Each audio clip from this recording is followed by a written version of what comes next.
Buongiorno dal telegiornale del quotidiano La Nazione Siciliana alle notizie della Sicilia in 3 minuti. Iniziano i lavori della Ragusa-Catania, ma non bisogna dirlo. Il segretario regionale del PD, Antonio Barbagallo, ha protestato contro l'ANAS per aver organizzato per i prossimi giorni una conferenza stampa per annunciare l'inizio dei lavori dell'autostrada Catania-Ragusa. Secondo Barbagallo le elezioni comunali sono troppo vicine. Immaginiamo che preferisse il silenzio e che la notizia venisse data più avanti, magari a Ferragosto. Barbagallo protesta ancora perché la conferenza stampa si terrà a Catania nella sede della regione siciliana. Forse il segretario del PD avrebbe preferito che l'annuncio fosse dato a Campobasso nella sede della regione Molise. Va bene che bisogna fare l'opposizione, ma così si esagera.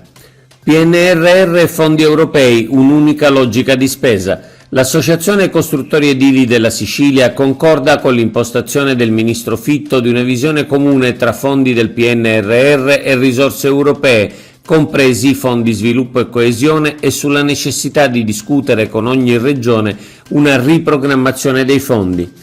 ANCE chiede al governo regionale di presentare una proposta per il reperimento di almeno 10 miliardi per finanziare le principali infrastrutture strategiche dell'isola. Antincendio, accordo tra Regione e Vigili del Fuoco, potenziare l'azione di contrasto agli incendi a partire dalla prossima stagione estiva, questo l'obiettivo del nuovo accordo per il 2023-2025, firmato ieri dal Presidente della Regione e dal Direttore regionale dei Vigili del Fuoco. L'intesa impegna le parti a collaborare nelle attività di prevenzione e lotta attiva ai roghi sul territorio dell'isola.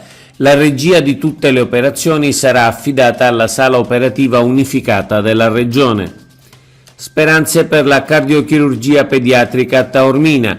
Il presidente Schifani aveva annunciato che avrebbe chiesto una deroga al governo nazionale per mantenere aperto il reparto di cardiochirurgia pediatrica di Taormina insieme a quello di Palermo, anche se le norme si orientano per un reparto ogni 5 milioni di abitanti.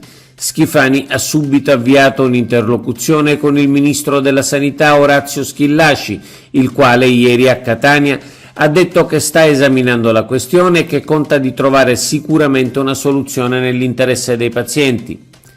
Riforma Commissione per le autorizzazioni ambientali. Procede il cammino della riforma della Commissione Tecnica per le autorizzazioni ambientali di competenza della Regione, fortemente voluta dal Presidente Schifani fin dal suo insediamento. Obiettivi della riforma: la semplificazione delle procedure insieme al rispetto dell'ambiente e della legalità. Ieri la Giunta di Governo ha dato l'apprezzamento al testo dell'assessora Elena Pagana, che fissa le nuove regole di funzionamento della Commissione, garantendo lo snellimento dei tempi autorizzativi. Va ad un olio siciliano il premio USA Sophie Award. Ogni anno la Specialty Food Association di New York, che rappresenta oltre 3.000 aziende dell'industria alimentare degli Stati Uniti, attribuisce un premio alle migliori eccellenze alimentari. Quest'anno il premio come olio migliore del mondo Sophie Award è andato ad un'azienda siciliana. Premiato l'olio extravergine DOP Monte Etna Natura Viva, ottenuto da olive della varietà Nocellara, un altro importante successo dell'agroalimentare siciliano.